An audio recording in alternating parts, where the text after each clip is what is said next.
অনেকটা বদনাম আছে। আমি কথায় কথায় কবিতা বলছি, আজকে একটা কবিতা নিয়ে এসেছি। কবি আল মাহমুদের নাম আপনারা অনেকেই জানেন, আমরা সবাই জানেন। তিনি নেই, তিনি চলে গেছেন। বাংলাদেশের শ্রেষ্ঠ কবিদের মধ্যে একজন। তিনি খালেদা জিয়াকে নিয়ে লিখছেন, তোমার মুখের দিকে চেয়ে আছে বাংলার ভোরের আকাশ, এদেশের গুল্মলতা ছুতে চায় তোমার পল্লবিত আঁচল তোমার। যেন এক প্রতিশ্রুতি হেঁটে যায় আমাদের কণ্টকিত কালের ভেতর।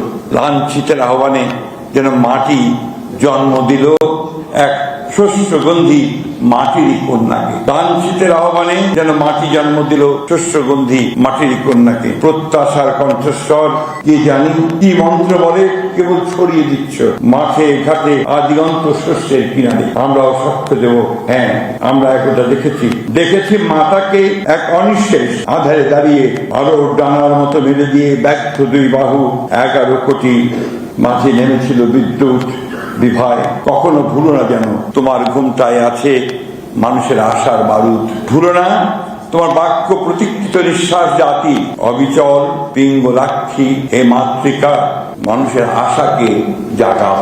এই ছিলেন খালেদা জিয়া। এই তিনি জাগিয়ে তুলেছিলেন এবং সত্যিকার অর্থেই একটি জাতিকে তিনি সামনের দিকে এগিয়ে নিয়ে গেছেন।